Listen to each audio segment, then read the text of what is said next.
नमस्कार दोस्तों, जय हिंद दोस्तों। मैं आया हूं रवि प्रताप सिंह आपके सामने एक बार फिर संसार के भूगोल की क्लास लेकर। और हमारी जो क्लास है वो सौरमंडल टॉपिक पर चल रही है। सौरमंडल चल रहा है अभी तक। इससे पहले हमने चंद्रमा के बारे में पढ़ा, जो पृथ्वी का एकमात्र उपग्रह था, उसके बारे में पढ़ा। ब्लू मून क्या होता है, सुपर मून क्या होता है और ब्लड मून क्या होता है, ये सब चीज़ें हमने पढ़ी। आज हम पढ़ने वाले हैं सौरमंडल के अंतर्गत मेरे दोस्तों क्या पढ़ने वाले हैं। एक तो उल्का पढ़ने वाले हैं, क्षुद्र ग्रह पढ़ने वाले हैं, उल्का पिंड पढ़ने वाले हैं और धूमकेतु पढ़ने वाले हैं और बौने ग्रह पढ़ने वाले हैं। तो देखिए, उससे पहले मैं आपसे कुछ कहना चाहता हूं। देखिए, अगर आपने किसी मंजिल को मेहनत करके पाया है तो आपको जो आनंद प्राप्त होगा वाकई में बहुत ही काबिल तारीफ आनंद होगा।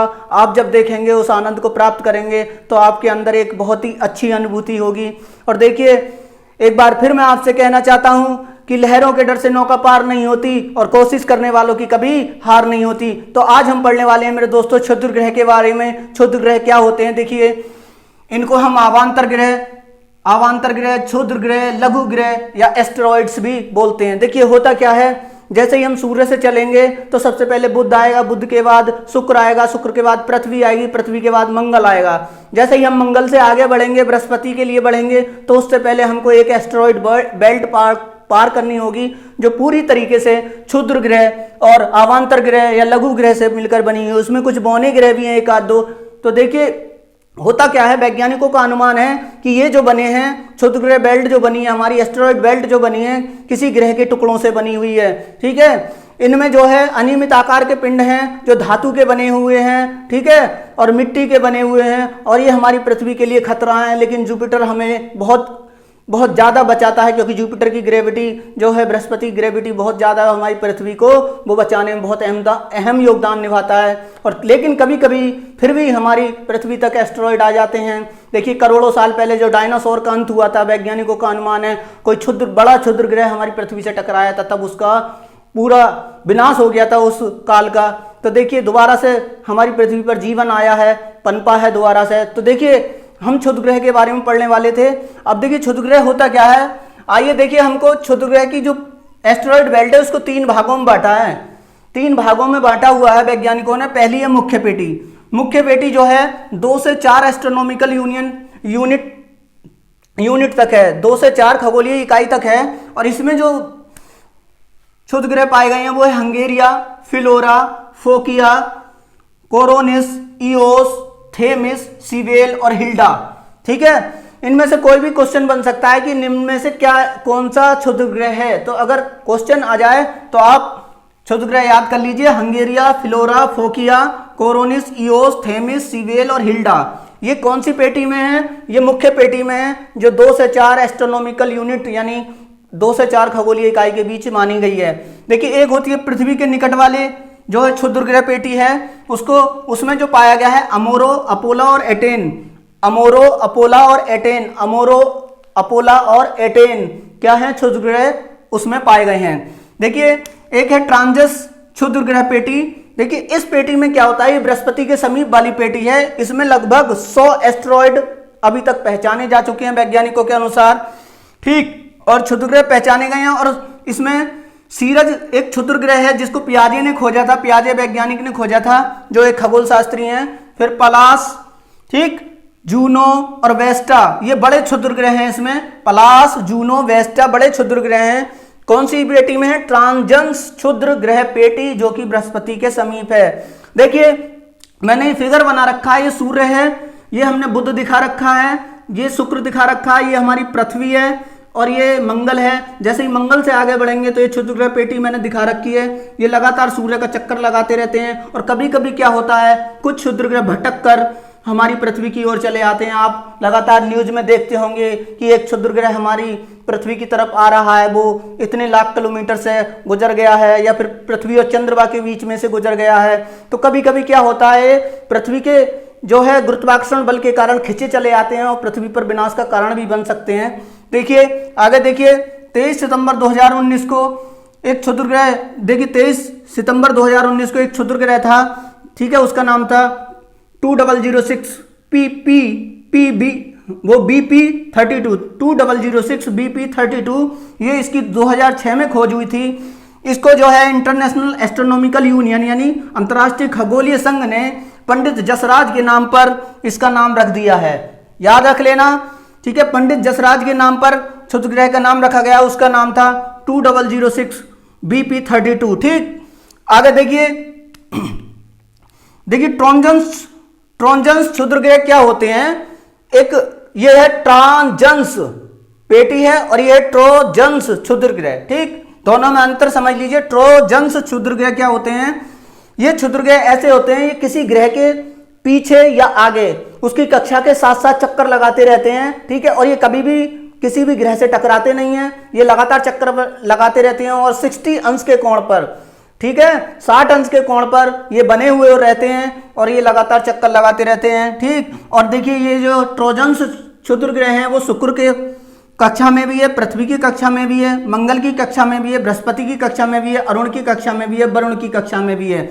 अब देखिए ग्रह बचे कौन कौन से, देखिए बुध की कक्षा में नहीं है एक तो, ठीक, शुक्र की में भी है, पृथ्वी की भी, मंगल की भी, बृहस्पति और शनि बचा, शनि और बुध की कक्षा में ट्रोजन्स क्षुद्र ग्रह नहीं है, ठीक।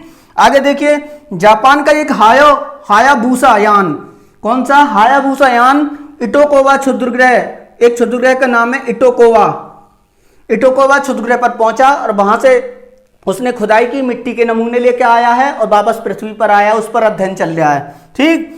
12 अप्रैल 2015 को नासा ने एक क्षुद्र ग्रह जिसका नाम था 316201 नाम का जो क्षुद्र ग्रह था उसका नाम मलाला यूसुफजई के नाम पर रख दिया, ठीक। आप जानते होंगे इनको नोबेल पुरस्कार मिल चुका है मलाला यूसुफजई को। 12 अप्रैल 2015, कब की बात है ये, 12 अप्रैल 2015 को नासा ने इस क्षुद्र ग्रह का नाम मलाला यूसुफजई के नाम पर रख दिया।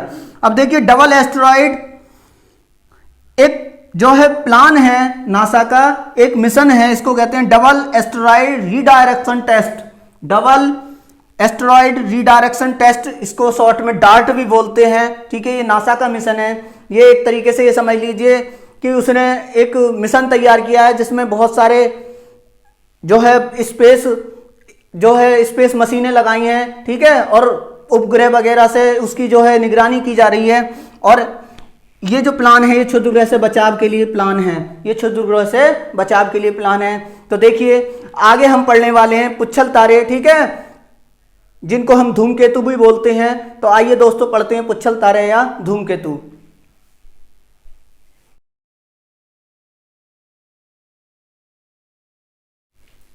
आइए दोस्तों अब जानते हैं धूमकेतु या पुच्छल तारे। आप में से और बहुत से लोगों ने देखा होगा कि जो आकाश में बहुत से तारे ऐसे होते हैं कि उनकी जो है बहुत लंबी पूंछ सी दिखाई देती है चमकदार, तो उन्हें हम पुच्छल तारे, ठीक है, या धूमकेतु बोलते हैं। देखिए ये बनते कैसे हैं, ये जो बने होते हैं ऐसे आकाशीय पिंड होते हैं, ऐसे अंतरिक्ष में पिंड होते हैं जो कि वाष्पशील भाप बनने वाले पदार्थों से मिलकर बने होते हैं, ठीक है। और ये या तो गैस से मिलकर बने होंगे, ठीक है, धूल के कणों से मिलकर बने होंगे या बर्फ से मिलकर बने होंगे। जैसे ये सूर्य के निकट आते हैं तो मेरे दोस्तों क्या होता है, इनके जो पदार्थ हैं भाप बनकर उड़ने लगते हैं और सूर्य के विपरीत इनकी एक पूंछ सी दिखाई देती है जो लाखों किलोमीटर लंबी तक हो सकती है। देखिए मेरे दोस्तों ये बनते कैसे हैं ये मैंने बता दिया, अब जानते हैं और कुछ बातें। देखिए ये लंबी और अनियमित आकार की कक्षा में चक्कर लगाते हैं। इनकी कक्षा का आकार एक नियमित नहीं होता है, मतलब जो है कि ना तो ये अंडाकार हो सकती है ना गोलाकार हो सकती है, इनकी कक्षा एक अनियमित आकार की होती है, ठीक। और देखिए यहाँ पर मैंने ये सूर्य दिखाया है, ये पुच्छल तारा दिखाया है,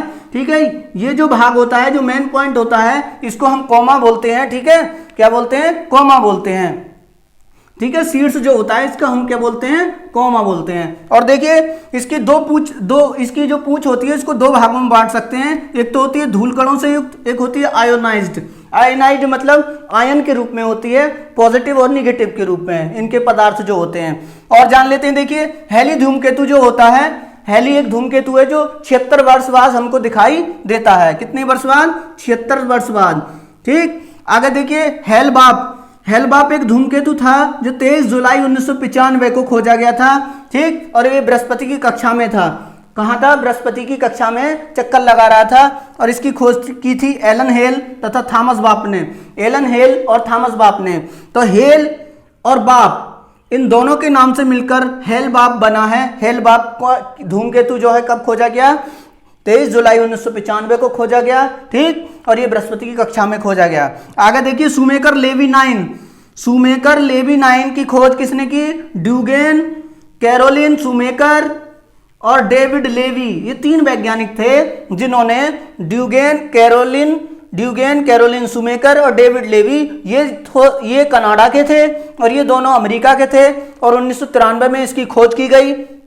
ठीक, और ये बृहस्पति से टकराकर 1994 में नष्ट हो गया मेरे दोस्तों। बृहस्पति की कक्षा में पहुंच गया था और बृहस्पति के गुरुत्वाकर्षण के कारण खींचा चला गया और बृहस्पति से टकरा गया और फिर वहां टकरा गया। ठीक, तो धूमकेतु के 3 नाम हमने जाने, हैली, हेलबाब और शूमेकर लेवी 9। ठीक, तो हैली धूमकेतु कितने वर्ष बाद नजर आता है? 76 वर्ष बाद नजर आता है। तो धूमकेतु के बारे में हमने जान लिया मेरे दोस्तों। अब हम जानते हैं उल्का या उल्कापिंड क्या होते हैं।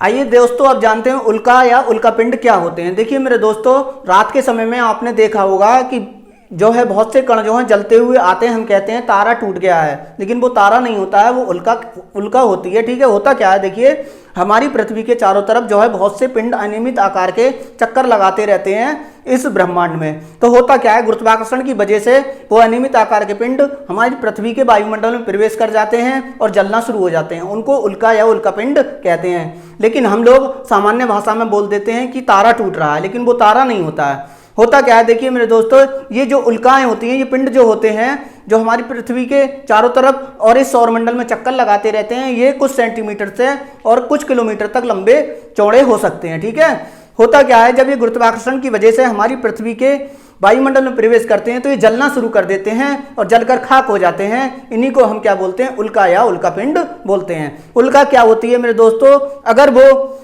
जो है वायुमंडल में जलकर खाक हो जाए, ठीक है, उसका अंश पृथ्वी पर ना पहुंचे, केवल खाक यानी कि उसकी जो राख है वही पहुंचे, तो उसको उल्का बोलेंगे। अगर कोई अंश उसका आकर पृथ्वी पर गिर जाए तो हम उसको उल्कापिंड बोलते हैं। ये उल्कापिंड जो बने होते हैं ये धूल से बने होते हैं, चट्टानों से बने होते हैं, कुछ उल्कापिंड धातुओं से बने होते हैं। तो लेकिन जैसे ही ये पृथ्वी के वायुमंडल में प्रवेश करते हैं जलना शुरू कर देते हैं। ठीक है, आइए जानते हैं। देखिए ये जो मैंने पृथ्वी बनाई है, इसका ये वायुमंडल बनाया है, यहाँ पर कोई कण ये प्रवेश करता हुआ मैंने दिखाया है।